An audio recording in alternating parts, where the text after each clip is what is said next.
Dr. Matt Clancy is a research fellow at Open Philanthropy. He's also the creator of New Things Under the Sun, a living literature review on social science research about innovation.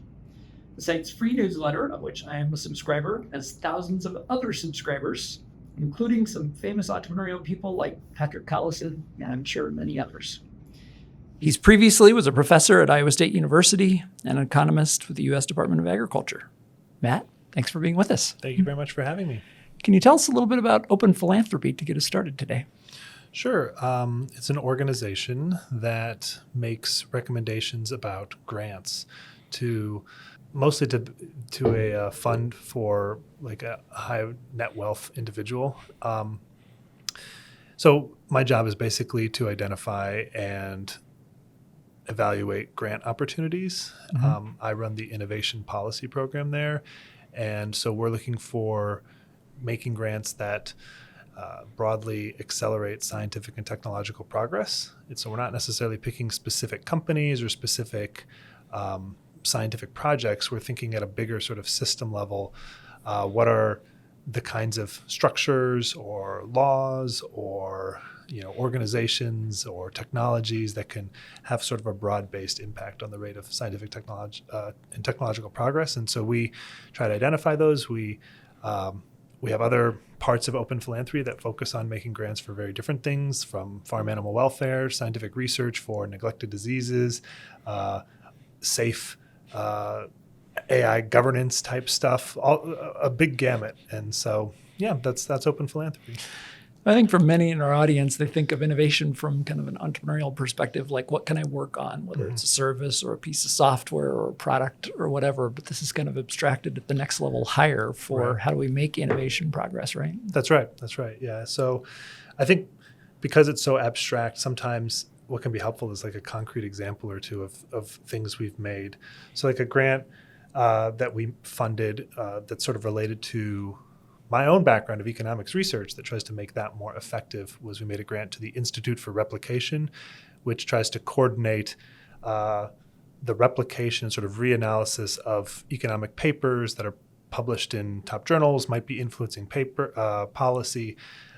If you have a second set of eyes, look at the data, think about the code, does basically everything replicate? And sometimes they identify errors or assumptions that are hard to see unless you're really in the weeds. But, that's one example. Other stuff we might look at would be very different. Like, maybe we would fund a technology that would make it easier for scientists to collaborate with each other, but it's not tied to a specific kind of science. But that's another example of the kind of thing we might look at. Cool. Well, I'm happy, Matt, that you could make some time work to do the interview. I'm in a series of podcasts inspired at least in part by a historic case study that I did on the Wright brothers and the first self-propelled airplane. Yeah. And it's like, how do I connect that with your work?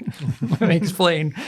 The part of the entrepreneur's ethic that I think they exemplify best is ethic 3, fail successfully. And it's kind of that just real basic idea of you learn from mistakes. But you try to make mistakes that in their particular case aren't fatal. Don't fall too far when your airplane doesn't work. But a key turning point that was documented in that case study was when they developed an air tunnel in their essentially shop in Dayton, Ohio, and could more rapidly learn and sort of transition from being tinkerers to being serious scientists and inventors, and made just really rapid progress. But the whole notion of failure is difficult for any one of us to deal with. We don't like the idea of it. We don't like to experience it. We don't like to admit it oftentimes. So the first question I wanted to ask is, what have you learned about the fear of failure and about what economists and others sometimes call risk aversion, just people's wiring for how they either accept, reject, or kind of manage risk? Sure. So what I thought I would talk about is academic research on this topic, because through New Things Under the Sun, I encounter a lot of research on this. And so, maybe later you can ask me about my own life experience, but I'm going to tell you what the academics think for now. So one area that I've looked at this quite a lot is about selecting what kinds of scientific projects, for example, to fund, or what kinds of entrepreneurial invention lines to pursue and so forth. And there's been a bunch of research about what are the kind of factors that maybe make an organization or individual sort of risk averse versus not. And so one place you can start is just at the individual. And something that I think economists, we like to think everybody is kind of the same, except their incentives differ. And there's an interesting paper, a new paper by Kyle Myers and Wei Yang Tam, that kind of, I think, one of the takeaways is we underestimate the extent to which just people differ and their appetite for risk and so on. And this was a paper that was trying to sort of test this classic economics idea through a survey and saying, if we changed the incentives you faced as a researcher, would you change what you work on? And so the way they thought about it is, imagine we give you a grant, it's a certain amount, and it lasts for a certain amount of time. What would you do with the money? And then they just change, they change the parameters that they tell people. So some people are told, you've got a grant, it's big, it lasts 1 year. Other people are told, it'll last, you kind of got guaranteed funding at a low level for a long time. And they kind of look what influences people, what kinds of grant structures make people say, oh, I would take on a new project, like a new field, or do something that's more risky. And it turns out like not a lot moves people. What moves people is sort of stuff about who they are. So like one of the biggest predictors of would they use this grant money to try something different and risky is stuff like, do they do risky hobbies in their spare time? And another one that's really interesting was, what might a risky hobby be? Do you remember?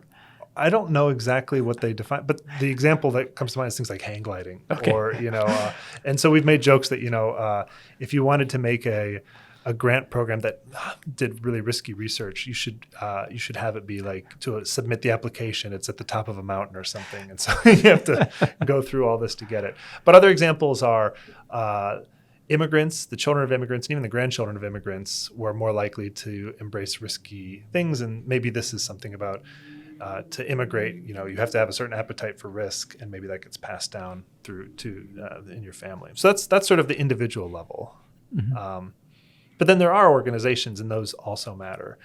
And in the context of science, one of the kind of key organizational structures is called peer review, where you have some project, you ask a bunch of experts, what do you think of this project? And then they kind of write anonymous reports, and then or non-anonymous, and then you have a committee that looks at the reports and basically makes a decision based on that. And that seems super sensible, right? Mm-hmm. Like, how else would you do it besides ask the experts? But there's like a couple ways that this seemingly simple system can mitigate against sort of taking risks and so on. And so one example is you kind of are looking for, it's an averaging consensus-driven process where you're getting a bunch of opinions from a bunch of different people. And one potential idea is ideas that are kind of out there. Maybe they pull together multiple different strands. They're harder to evaluate because maybe they pull together strands. And so you might ask more people. You get more opinions. But when you're averaging, like a mathematical property of averaging is when you have a bigger sample, you get like less variation. So like to take to the extreme, if you only asked one guy, what do you think of this project? And maybe he says, I love it. If you ask 5 people, the chances that all 5 of them say, I love it, is lower than just any one of them individually. So the more people you ask, the more you start to surface doubts and, you basically get pulled towards the average. And so this is one potential bias, is like if you are trying to get a lot of feedback, the projects that get the most feedback might tend to get less variable scores, which means they won't score as high or as low as the ones where you're only getting the opinions of a small number of people. And if it just happens that you seek more feedback on the riskier stuff, well, then this creates this kind of subtle bias where the riskier stuff, you kind of always end up surfacing the doubts, and the stuff that seems obvious, you don't ask as many people and you don't surface that stuff. But that's where the innovation will emerge from most of the time, right? It's probably the riskier stuff. Exactly. So that's one of the problems. And so there's another dynamic that's not so much about the peer review, anonymous individuals giving their opinion, but when a panel comes together to share their ideas, there's an interesting study, and I've written about some of these on New Things Under the Sun, if you want to learn more details. but this is an experiment where they kind of show that when people exchange views, you're more likely to update your view in response to negative feedback than positive feedback. So the way this experiment worked is you fill out your form. How do I think this proposal is? And then they tell you, by the way, here was the score that everybody else gave this project. Do you want to change your score? Normally you don't change your score, but this is because they're trying to assess what's the effect of this. So it's an experiment.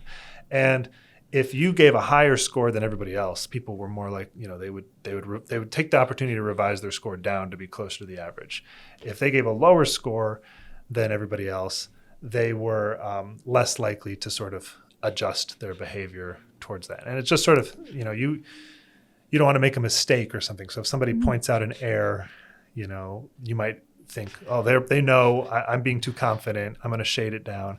But if other people, but if you are kind of the negative one, you're like, I can see the problems in here. And for whatever reason, there's this sort of asymmetry in it. So that's another organizational quirk that can mitigate, like this kind of, that can mitigate against choosing things. Well, it's sort of like we're social creatures. So anytime you have an organization of any size, there's going to be a social element to it. But social pressure.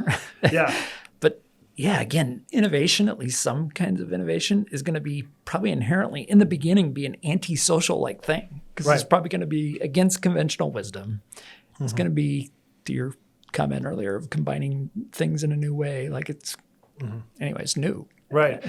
And to your point at the beginning about how the Wright brothers, they accelerated their iterative process by building a wind tunnel. I think one of the challenges in, this sort of meta science institution of peer review is we have extremely long lags. Like imagine we've decided this system, how long is it going to take us to learn that this didn't pick the best projects? It takes a really long time to finish a science project. Who's even evaluating it, and so one of the things we're kind of interested in, or I'm interested in at the innovation policy, is doing more kind of explicit experiments with people who fund research or otherwise, so that you can, you're looking and you can more quickly, I guess, iterate and learn from that. Do you want one more? And that from the startup world is kind of a lesson, in that sometimes things go faster, sometimes they go slower. But but typically startups not moving fast enough is not a good sign. Right.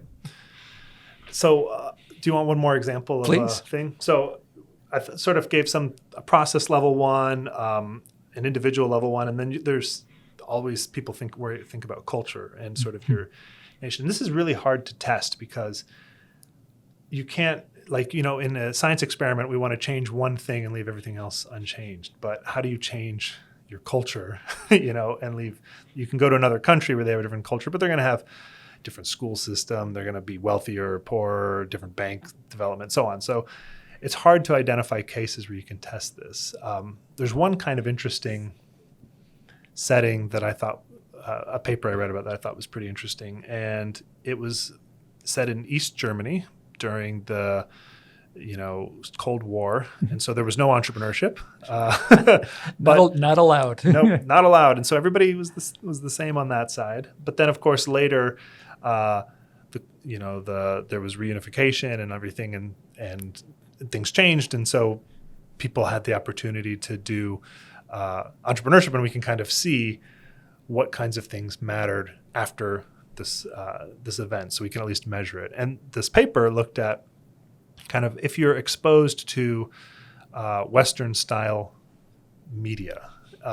So depending on where you lived in East Germany, you could access broadcasts from West Germany or you couldn't. And so if you were far away, the broadcast towers wouldn't reach you and you had to watch basically what was available in East Germany. And if you were close, you could watch the West German. But there was also some other weird stuff, like if you were in a valley, the radio signals might not reach you. And so they basically looked at what happens to the subsequent rate of entrepreneurship after the wall comes down and so forth for people who were living in a region where they could access West German programming, which was more individualistic, celebrated, entrepreneurship and business and so forth, versus if you didn't. And, it made a significant, like in the statistical sense, difference. It's not like, night and day, but if you look systematically, you can see that these regions that had access to it, to this different kind of cultural programming, were more entrepreneurial than the ones who didn't. And there's some sort of corollary, some stuff that makes us confident too, like in surveys, they ask, surveys have been done, did you watch the West German programming? Because if nobody's watching it, then we wouldn't expect this to matter. But and of course, if they could get it, people did watch it, and if they couldn't, they didn't. And so it is like a plausible factor. And meanwhile, they're all living in the same country, and they all have the sort of same geopolitical stuff happen to them, but some of them are just imbibing a different media diet than others. Yeah, something different in the water, so to speak. Right, and normally that's tricky to study because people watch in America, we watch what we want to watch. And so if I watch programming about entrepreneurship and then I become an entrepreneur, well, is that because I was interested in entrepreneurship and so I watched the programming, or was that because I learned from the programming? And this suggests there's this cultural stuff. This is at least one example where they try to identify it in a kind of cool way, I think. And so the U.S. generally, I think, in most of the literature would show up as being more entrepreneurial than a lot of other countries. But I think back to a book that I read, and I'm not even going to remember what the reference is, but it had pretty detailed information about 17th century. I don't even think it was New York at this point. It was New Amsterdam, but today New York City. And the observation of somebody who had come from Europe. And it was that the people in this place, today we would call it the United States. Back then it wasn't called that. All they think about is money. Even the women work. Yeah. And it just made me laugh because it's like, well, they had hustle. Yeah. And it was entrepreneurial. Now, there's probably a Dutch heritage thing to that in the city at that time, but I think it was a little bit of that. How do these things persist from a cultural perspective? Yeah, I mean, I think that there's a really strong kind of transmission of values, but also ideas about what are kind of possibilities for like what you can do with what are different life paths and life choices that you can make, and that gets mediated through the people around you, your family, but also your peers and so forth. Yeah. Maybe for the next question on that topic of the idea of being an entrepreneur, what does the evidence tell us about how people come up with the idea of just being an entrepreneur, of taking the leap? Yeah. I mean, I think there's a lot of, really interesting studies about the importance of sort of social modeling. And, to take one, there's a bunch of strands of evidence. The first one is just that entrepreneurship seems to sort of be in clusters where people in these clusters are, it's not like entrepreneurship is sort of evenly distributed across the landscape, which is what you might imagine if it was just sort of an accident of birth and it was unconnected to anything, it was like just a mutation. But, you find workplaces where there's more entrepreneurs, and you find neighborhoods, and you find other kinds of places. Now, of course, it could be that problem where just like I might choose to watch entrepreneurial programming if I'm interested in entrepreneurship, maybe I move to Silicon Valley if I'm interested in entrepreneurship. And it's not like Silicon Valley made me an entrepreneur or wherever. I just was drawn to the place that had people like me. And so these studies have thought very hard about that kind of problem. And there's a bunch of different approaches people have taken. So in one, they've just done literal experiments. This is like people like you running an entrepreneurship class, and they have the students have a project, and this is by Easley and Wang, I think. And some of the students for their project get matched with a mentor, and the professor just randomly matches some of the students with an entrepreneur as their mentor, and others, an expert in the field that they're working on, but not an actual entrepreneur. And the people who get matched with entrepreneurs are more likely to join a startup later in their class. And that's random, right? It's by design. But there's other stuff where people have tried to do this, tried to look for sort of random situations like that in the world, like in the workplace. There's several papers that find if you have more colleagues who are ex-entrepreneurs, you're more likely to start a business yourself later. And again, that could be because you went to work at like a company that had a lot of ex-entrepreneurs. But they find that this also works even if you only look at, you joined and then who joins after you. And you presumably don't have as much control over, the entrepreneurs who join after you join too. Mm-hmm. But they still exert this kind of influence on you. Mm-hmm. Another group that you don't get to pick is your parents. And it's a very famous study that if your parents are an entrepreneur, you're much more likely to be an entrepreneur. Of course, you wonder, well, maybe that's a genetic disposition towards risk tolerance and stuff. The born versus made question. Exactly. But they've done studies about with adoptees, for example. And if you're adopted by, it's this interesting study in Sweden where, if you were born to an entrepreneur and then you give it up for adoption and you get adopted by a non-entrepreneur, or you were born to somebody who was not an entrepreneur and then you get adopted by an entrepreneur, well, the parent who raised you they both have an effect on you. So there is some kind of perhaps genetic component or something, but I think it's, if memory serves, it's like you have a 12% chance of being an entrepreneur in this Swedish data set if your dad was an entrepreneur. If it was your biological father, it's like a 4%. And if it's like your adopted father, it's like an 8%, and you add them up, you get 12. So anyway, like who raised you and the values that maybe they transmitted matters more. And that shows up in a lot of studies. It did for an alumni survey that we did at Iowa State University too. And that's not everybody who grows up in an entrepreneurial household becomes an entrepreneur. Not everybody who's an entrepreneur grew up in an entrepreneurial household or whatever. But there are two things that were really statistically significant. I mean, entrepreneurs were more likely to come from a household that had one or more entrepreneurs, mom or dad, and the other thing was entrepreneurs had statistically significantly more children as well. Anyway, the creative urge, perhaps. and that does remind me, like another line of evidence on this is surveys. You just ask the entrepreneurs what were the factors that led you to be an entrepreneur, and they cite a social role model at a high rate. Like a colleague or someone who, and so that's just taking it from the horse's mouth. Mm-hmm.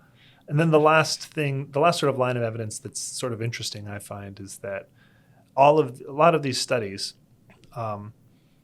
the effect of your peers or your parents or so on seems to be stronger if that peer or parent or whoever is in some ways like more similar to you. So if you're a girl in the Swedish study raised by a father who's an entrepreneur, it doesn't make a big difference on you. But if you're raised by an entrepreneurial mother, it does. Mm-hmm. If you are working at a startup, and you're a woman, and the boss is a woman, then that has a stronger impact than otherwise. If it's a mother and you're a mother, that has a stronger impact. And it just sort of, I read it as evidence that, people, it's easier to put yourself in that place of that other person and say, I could do this thing too. This is an option that's available to me. Now, I should say there's like an interesting counterexample.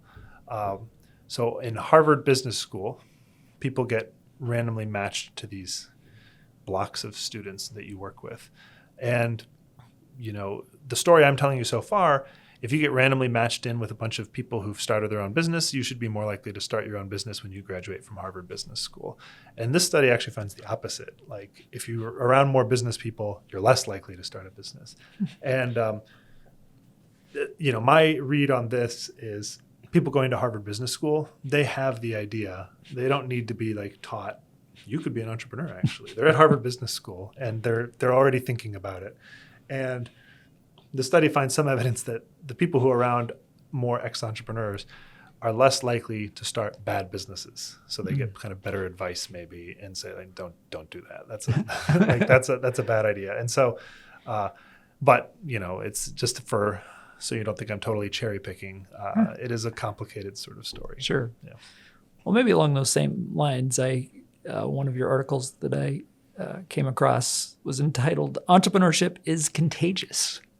Yeah. What does that mean? Well, How do I get the contagion more into the world? well, it gets back to this idea that you kind of socially, like we take the ideas about what are options that we can do in our lives from people like us. And so this is that idea that if you're working in a company and then some people who started businesses join your company, you become more likely to start a business. If you're in a class project and you get assigned a mentor who's an ex-entrepreneur, you're a little bit more likely to become an entrepreneur yourself, that kind of thing. Mm-hmm. Mm-hmm. How should we think about the role of large firms versus startups in innovation? Yeah. We spend a lot of time thinking about this because we have an investment fund in Iowa. Mm-hmm. Tends to have proportionately more people that work for large businesses. So there's always this question from the businesses themselves and from those of us from the startup community over how to constructively engage large businesses in the innovation and entrepreneurial ecosystem. But of course, large businesses by their nature have large issues they need to deal with to be well run and all of that sort of thing. So what does the literature tell us about large versus startup businesses and their role in innovation? Yeah, I've looked at this with a collaborator who's a PhD student who's actually graduating this year called Arnaud Dievre. And so I'd start with saying there's sort of three stylized facts about how innovation varies across large and small firms that we kind of are looking to explain later. So those facts are, one, the amount you spend on R&D once you get past a certain threshold tends to be proportional to the size of your business.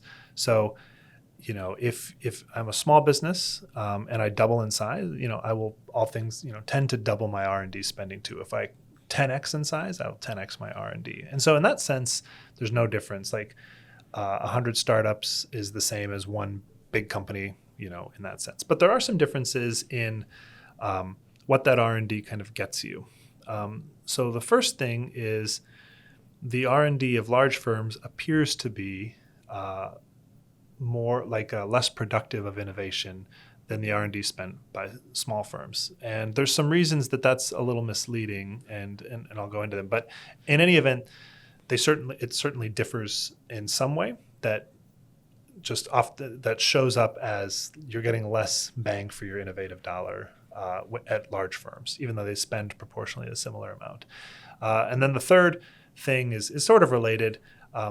What innovations you do seem to get tend to be like less novel in certain ways. And so you can ask, what's going on? Why would large firms have this, get less out of their R&D dollars? And part of that is a little bit illusory. So there's a survival bias thing where if I'm a large firm and I'm investing in 100 projects and only 30 of them succeed, you're going to see that I've got like a 30% hit rate with my R&D dollars. But if I'm 100 startups and we've got 100 different projects and only 30 succeed, we may not know about the 70 who failed. And so it looks like the ones who succeeded will all. So there's this survivor bias. That's one issue. But, you can kind of look at ones that are a certain size and put that side aside. A second issue is the kind of thing you might focus your inventive efforts on will vary as your firm gets bigger in a way that is kind of biased that makes it harder for us to see what the large firms are doing. So in particular, you can imagine sometimes economists think of inventing as inventing new products and inventing new processes. And so like a product is something people buy, it's a new service. It's very easy to identify this is something new that didn't exist in the world. A process might be a way to more cheaply manufacture an existing product because we revitalized our assembly line or something like that. Or maybe a new business model. Like exactly. Uber for getting a ride instead of traditional taxi. Right. And if you're a large firm, I think this is easiest to think about in terms of like efficiency on imagine a factory. And if you're a startup and you're each unit is like bespoke, every unit you sell is like a really big deal because you're just getting started. You don't have how much would you be willing to spend to improve your processes by 5%. Well, a little bit, because 5% is not nothing. But if you're only selling a few units a year, you wouldn't spend a ton of money. But if you're moving millions of units a year, then saving 5% is real money. And you might be willing to invest millions of dollars in squeezing out that 5% thing. And so for that reason, big firms are probably more willing to, and there's some evidence that they spend more on optimizing processes and discovering efficiencies in that way. And the trouble is just that those are harder to observe in the data. So when I say firms get fewer inventions per dollar, it's like, well, how do you count inventions? And the ways people have done it are they look at patents, but people are less likely to patent a new process because maybe you just keep it secret. It's inside your firm.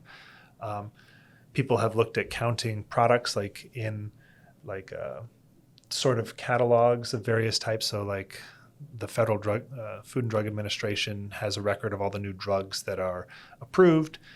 And so we can count really easily the number of drugs, but we can't necessarily count. They don't track how you're manufacturing them in a publicly legible way that's the same. And so that's another reason. But there are legitimate, this kind of makes it sound like this whole problem is fake, like that large firms actually are just as innovative as small ones. But that third one I said was that the inventions we can observe tend to be less novel. And that I don't think is like such a data issue. Maybe they don't take as many patents if you're because you're patenting processes or something and you're not going to seek patents. But we can at least look at the patents of your products if you're a large firm or a small firm. And there are various ways to sort of people have come up with to try to say how novel is this patent, such as like, does it belong to a totally new, did the patent office have to create a new kind of technology category for the things you're doing is one example. And there are some reasons that we would think large firms are not as well incentivized to do that kind of innovation. And one is like the classic kind of innovator's dilemma. You've got an existing business line. It's profitable. If you're going to invent something radically new, you have an incentive to do that maybe, but you don't have as strong an incentive if you have this existing product line because you are going to cannibalize part of your own sales. Yeah, you don't want to put yourself out of business. Exactly. So so you let somebody else do it.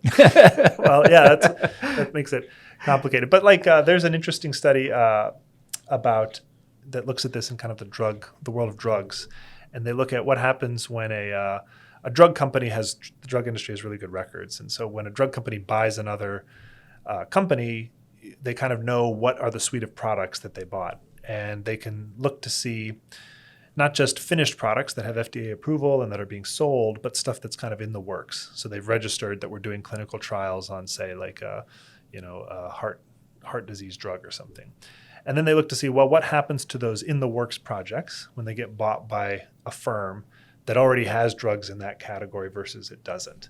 And basically, if a big guy buys you and they already have products in the same space that you're working on, you're more likely to shut those projects down. We don't need to finish those out. We've already got some kind of heart medicine or whatever it is. And then lastly, I'd say there's we haven't looked, Arno and I haven't looked so much at this, but we have some ideas that we want to look at for kind of reasons you would expect small firms to be, to have advantages. So it's not just about incentives, but actually capabilities too. Pardon me. One idea is small firms, might come from, that might be university spinouts. And so they have closer access to frontier scientific ideas. Another famous idea is the structure of entrepreneurial finance is set up very nicely to incentivize high-risk projects because, you kind of fund one round and then you're expected to go find somebody else. And that just minimizes the social stigma of having to give up on a project because, I gave you the money in your Series A and I'm hoping that you make more. But if you don't, I'm talking to other people. Whereas if I'm a large organization and, I'm Amazon and they're saying, this new Alexa is not working, you're kind of going back to Amazon, to the same people to ask for more money. And, they've already kind of mentally committed to it. They're kind of the prestige is on the line. Whereas with the startup funding, you're going to new people every time. They're not pre-committed to the idea. It's a bit easier to shut things down, is one argument people have made. And then the last is a capability of very big firms is they're maybe very good at commercializing. They have, they have market relationships, suppliers, and a trusted brand. And that means that they can kind of squeeze more juice out of incremental inventions that would not be worth it for a startup. So I can't remember, like sometimes you hear this wisdom that a startup should not start work on a project unless it's like 10 times better than the competitor. And, if you're a big firm, maybe you don't need that 10x improvement. If it's just twice as good, you can use your relations to make it profitable. Yeah, you have existing distribution, brand, or whatever. Right. Yeah, whereas a startup has none of that. So, Exactly. Yeah, Exactly. to get people to switch to whatever your product or service is, it's got to be really good. Yep. Yeah. Next question. You've got a series of newsletters on the inevitability or not of technologies. And again, hearkening back to the Wright brothers, I think it's a little too easy today to say, well, airplanes, flight, of course. But back then, even as more than just the Wright brothers were working on it, there were some reasonably serious scientists, including, if I remember correctly, like the chief scientist for the U.S. Navy, who publicly wrote that self-propelled flying machines would never happen. Yeah. And so, if the Wright brothers hadn't done their work, would have flight happened? I think probably so. Would have it happened as soon? Yeah. Probably not. Anyway, you can ask that question about any technologies, but I've interviewed on this podcast, and this is kind of a meme in innovation as well, asking the question, why don't we have flying cars? Right. So and so I interviewed an author of a book who went into the science of it, and essentially the reasons why we don't are more regulatory, lack of imagination. Anyway, a whole bunch of things that probably on their surface are good reasons, but still the fact remains we don't have flying cars, and in some places we have traffic jams. So, so anyway, our technology is inevitable. What do studies tell us about that? Well, so this is one where I've written a lot. I wrote a big, long piece of kind of exploring this idea. You never know. We can't rewind the tape of history and see how it would have played differently. But my view is technology, sort of fundamental technological paradigms are inevitable in the sense that they happen eventually. But I'm very on board with the timing of that can be very different, and that can lead to, a lot of changes in what kind of technologies get emphasized and what sort of misses the mark and maybe misses its window, and so it gets sort of superseded. I don't have a great example of like something that would obviously be superseded, but you can imagine like any technology that gets leapfrogged, from landline telephones and jumping straight to cellular or so forth. You can imagine maybe alternative histories where you sort of get to later stages because of regulatory, who knows what, that holds back the development of sort of these earlier stages. So, how do you tackle a question like this? So the way I sort of thought about it is like, we can survey the sort of rationales for why it would be contingent or not contingent.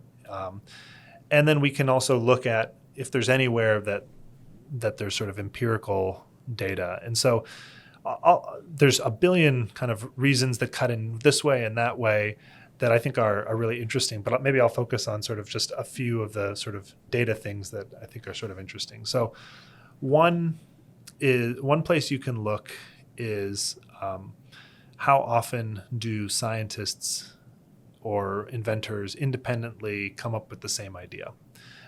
If it happens a lot, then that sort of tells you that things are kind of inevitable. They're in the air. And there's lots of famous examples of things that were simultaneously discovered independently.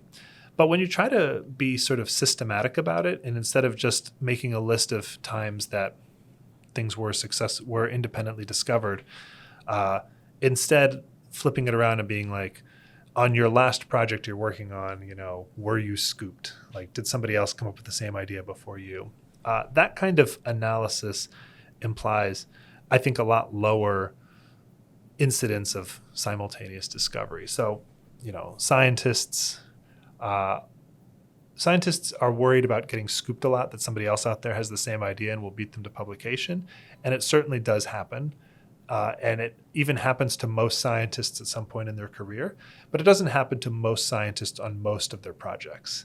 So most of the time, there's not somebody else working on something so closely related that you're in this race setting where if you take an extra year or whatever, it's not going to happen. Similarly, in the patent office, they have this thing called a patent interference hearing. If you apply for a patent, somebody else applies for it, and you're both in the sort of review stage, but somebody realizes they're the same patent, then the patent office would hold these interference hearings. Now they have a first to file rule, so it's just whoever filed first. But it used to be who was first to invent it, so they'd have to have this hearing, who invented it first. And you can use that to sort of try to infer how often does it happen that two inventors come up with the same thing. And it's really uncommon in like the patent office, then you can also look at how often do patents get rejected because somebody has already invented it. That's maybe another sign that somebody has independently rediscovered something, but it's also a sign that they didn't do good research. And on the other hand, and then kind of the last place that's interesting to look is there's a couple ways that you can sometimes imagine these parallel histories pursuing or kind of going in parallel. So one is a famous paper by Pierre Azoulay and Christian Franz Rosen and others that they tried to say, here's a scientist in the life sciences. Here's another scientist who is similar stage of their career, similar level of prestige. They're working in different topics, but they're equally successful scientists, except one of them tragically and unexpectedly dies earlier in their career. And then they say, let's compare the trajectory of the fields they're in and kind of see what happens. And if there's no difference that you can detect between these fields after one dies and one doesn't, that sort of indicates somebody else just slots in and makes the same discoveries. But they find a bunch of evidence that things change, like the sort of incidence of highly cited papers changes, the amount that they cite their own previous literature in that field versus ideas outside the field changes. These kind of sort of statistical measures indicate the research that is done after an unexpected death differs in systematic ways than what was done by people who continued to live. And that suggests also that people are not all just discovering the same thing on the track, and like individual lives matter for that.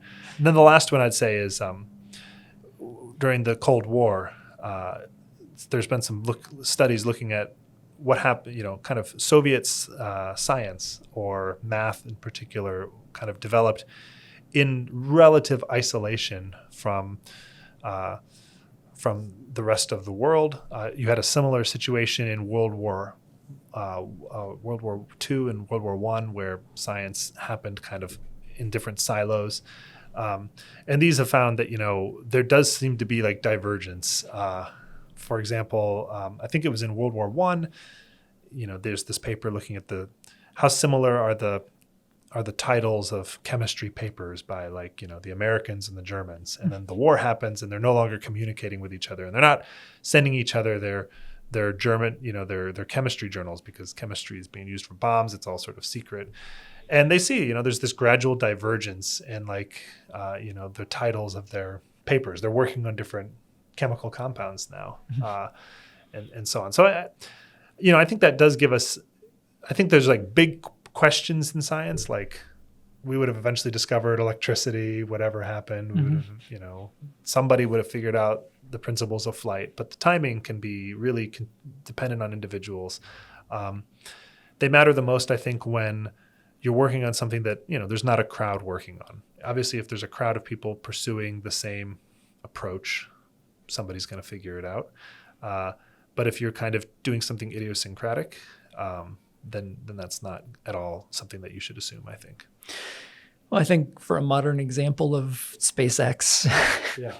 and what they've accomplished, if you zoom back not that far and ask the average person or an expert, Yeah.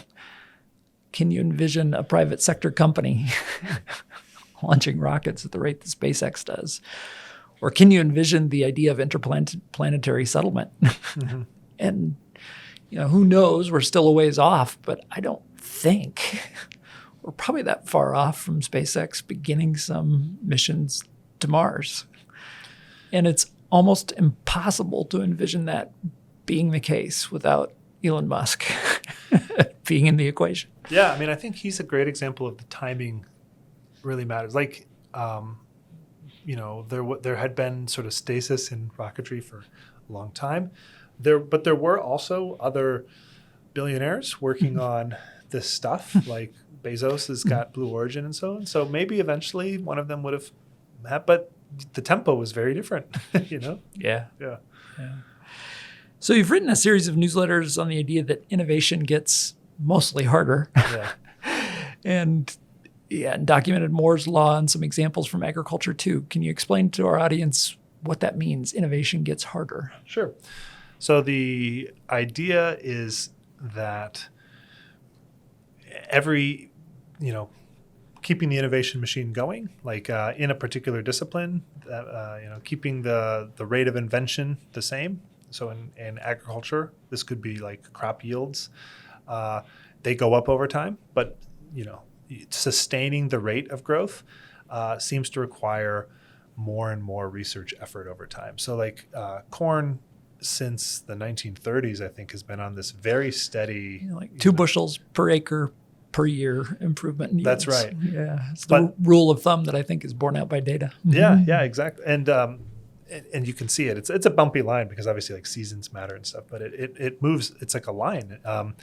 But you could imagine it might be the case that you just have a group of scientists and every year they breed the next version, and it's two bushels better, and then they distribute it and that's it. But that's not the case. It's the amount of people putting effort into getting those 2 bushels has gone way up over time.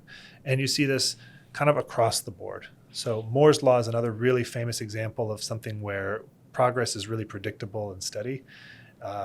We double the number of circuits that you can fit on a microchip every 2 years or so. But the number of people who it takes to achieve that doubling has gone way up over time. So it's now like 20 times higher than it was back in sort of the birth of that. There's been papers looking at this for, say, machine learning. So for machine learning, the way they score performance of machine learning algorithms is, this was a couple of years ago before we had the GPTs and so forth, which you can just talk to, but there were these benchmarks, like how well can it classify this photo correctly? What percent of the time does it get it right that that's a cat or something like that? And then they had, but there's dozens of these data sets and dozens of these challenges. And so there's a paper by Tamay Bezaroglu looking at when, is the rate of improvement on these benchmarks, how is that related to sort of the number of papers and the number of authors and people working in those fields? And it's the same kind of thing where, there seems to be pretty steady progress, but it's taking more and more. There's more and more people under the surface doing the work that sustains that.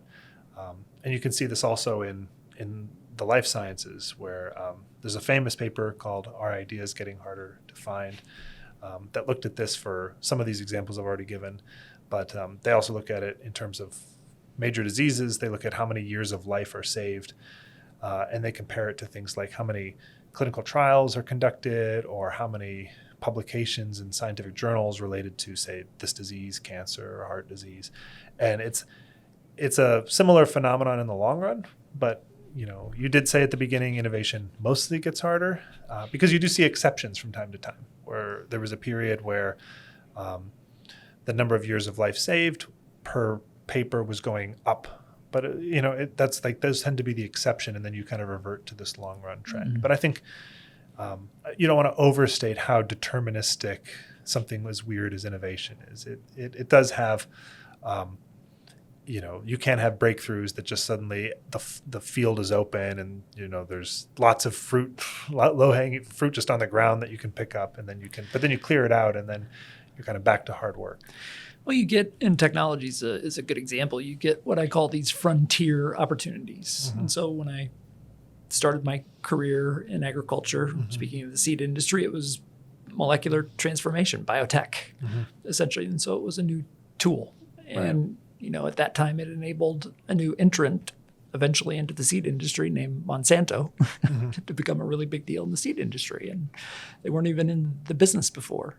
But yeah, you chart that forward to today and the number of people that it takes and the amount of dollars to have a research and development program is really substantial. And then, a few years into that, I got onto this new technology frontier called the internet. It's like, oh, wow, might this create an opportunity to, with very few resources, start a company and build a business, and we're able to do that. And, maybe artificial intelligence today is that next frontier. I don't know. People debate, but you get these frontier opportunities where it gives smaller organizations and entrepreneurs a chance to apply less resources, but get kind of a really big bang for their bucks. Yep. I mean, I think that what's kind of going on with this is that there's this idea, the burden of knowledge, that Ben Jones, as an economist, coined. And it's a really simple story that I think is intuitive to a lot of people, which is that if you want to solve a new problem that hasn't been solved before, often you have to know something that people didn't know before, or else it would be solved. So you have to generate new knowledge. You have to discover something new. And then what happens? Now you have a new piece of knowledge. People who come after you often have to learn that additional bit of knowledge to make further progress. Sometimes you learn something new and it renders old ideas obsolete and you don't need to learn them anymore, but that doesn't happen most of the time, is I think the claim of this theory. Most of the time you kind of learn more and then you have to carry around a little bit more to learn. Like, I was a physics undergrad at Iowa State. We learned all of Newton's stuff, and that was plenty hard. But if you want to keep pushing and solve quantum problems or solve problems of galactic stuff, you got to layer on top of that kind of like quantum physics, or and in some sense, I guess you don't layer it on top because it's its own different thing, but it's much harder. And if Newton had, if it was an easier problem to solve, Newton would have sort of solved it first. Yeah, so that's another way to think about it. Well, speaking of Ben Jones and economists, I wanted to ask you a general question about economics. What do you think economics gets right about entrepreneurship and innovation? And, what do you think are some of the most powerful ideas that have come from economists about entrepreneurship and innovation, recent or past? And then maybe when we get through that, we can flip the coin over and say, what does economics not get about innovation and entrepreneurship? Yeah, so I think we've covered actually, I think some of the big ideas that economics has about entrepreneurship, sort of viewed from the outside. So from the perspective of maybe most useful to like a policymaker or something, not necessarily insights that we haven't necessarily talked about insights that would be that helpful for an entrepreneur trying to do something. But things like, entrepreneurship can be sort of socially mediated is maybe something that we've talked about already. I think other big ideas that, economics gets right is, its importance in like in a growing, healthy economy. A lot of new stuff comes from entrepreneurship. Like we've discussed, more novel inventions and kind of there's these advantages, and you want to promote that. I think in general, what economics is good at is tackling hard, complex problems when there's either a lot of data or you can cut the problem up into sort of simple models that they can kind of illustrate something important just on their own. And I think economics is, the economics of entrepreneurship is good about that. But what makes entrepreneurship challenging also is that entrepreneurs are trying to solve a problem that hasn't been solved. Usually they're trying to do something that is new. And in some sense, economics is fundamentally going to be limited in those kinds of settings because you're going to be tackling problems where they're new, like there's not data and our old tools are not necessarily going to be a good fit. And so it's hard for me, an economist, to say, what do economists not know about entrepreneurship? It's probably easier for you, actually, having been an entrepreneur. But I think one thing I've noticed is entrepreneurs are more willing to, they study case studies and individual history. They're not necessarily married to, we have to have a lot of data and we have to have a good, rigorous dot the I's theory about, this thing that can be derived from axioms and first principles. I mean, they sort of do, but I think there's a recognition that the world is messy and you still have to make a decision about how to run your business, and you can learn something useful from studying other people who've done it before, maybe. Mm-hmm. I don't know. I'd be curious what your thoughts are. What are some blind spots economics has about entrepreneurship? I don't know if it's a blind spot, but I think back to Schumpeter's idea of creative destruction. Mm-hmm.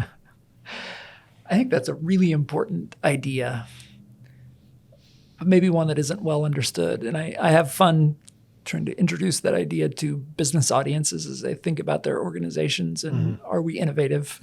Yeah. It's okay, let's talk about what's creative about your organization or not. But then the second part of that, creative destruction, tearing things down, that notion and just that dynamic in an economy as being a healthy thing. Mm-hmm. That's just a really interesting idea, and I think one that we could build on even more.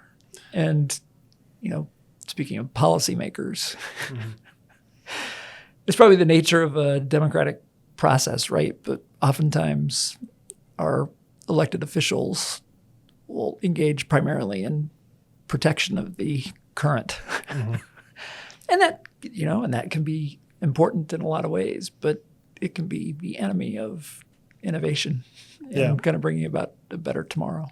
Yeah, I think that's true. And I think that's something, one thing that economics can be it's sometimes helpful to have a differentiation between the economist and the business person, because, there can be maybe an appreciation for these processes that are very disruptive, because disruptive can be, we celebrate it, but it's not fun to be disrupted. No, it's not. To have your life disrupted is unpleasant.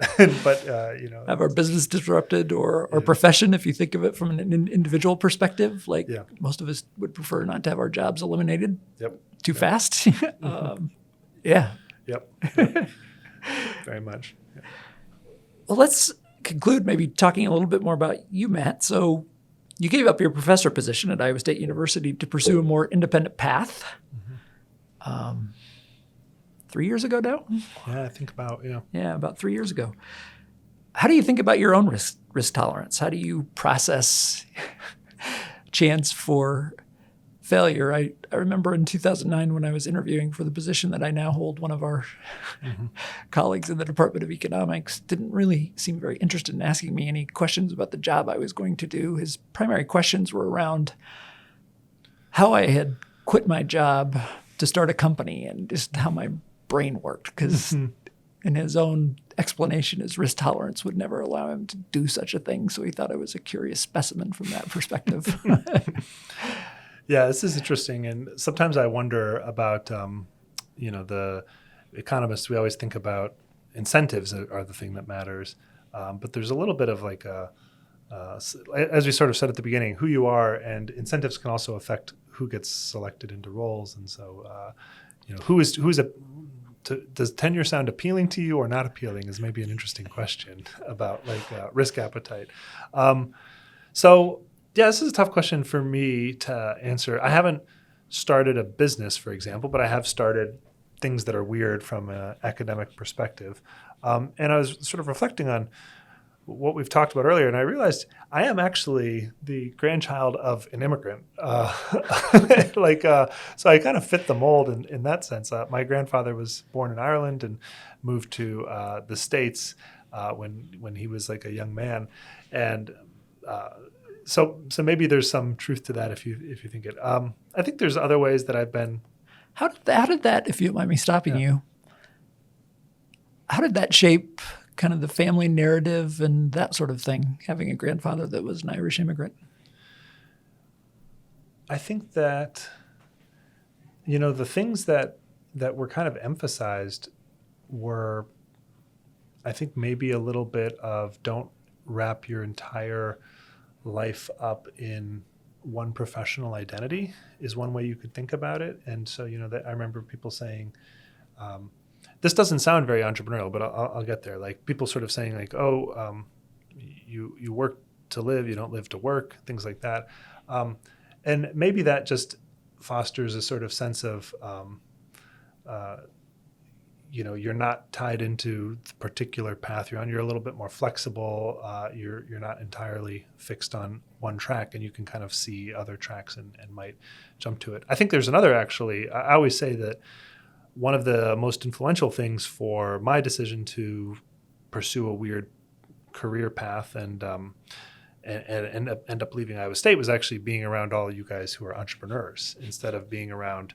When I was at Iowa State, I was housed in the economics department, but I was in your building across the street with the entrepreneurs and running this entrepreneurship program for students, talking to entrepreneurs. And it just, that's another example where what are you talking about all the time? Is it the paper you're working on and, the problems you're having with it? And I find all that really interesting. I write about papers all the time, but also you're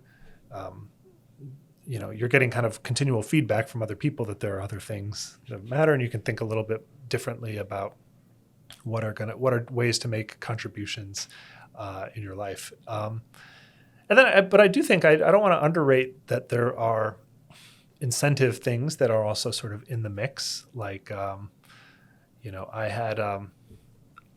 had what sort of pushed me to make the leap was I got a grant, right? It was certainly less safe than staying, because it was not a indefinite promise. It was basically like, we will give you a year, and then we will let you know 6 months before you don't have it. We will either renew, or we will tell you 6 months in advance we're not going to renew, kind of thing.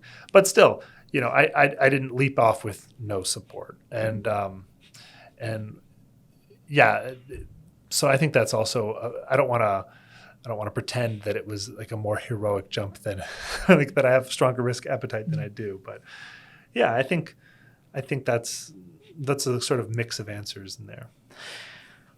I think we, as you know, entrepreneurship in a classic sense is starting a business, but we try to approach with our educational programs and what you led when you were at Iowa State University, entrepreneurship as a life skill and a set of behaviors. And so there's, it's one thing to be an entrepreneur and to start a business, but it's another to be entrepreneurial, because that can be applied in so many different ways. Right. So I wouldn't cut yourself too far short, because you did take the leap, and you certainly are being entrepreneurial.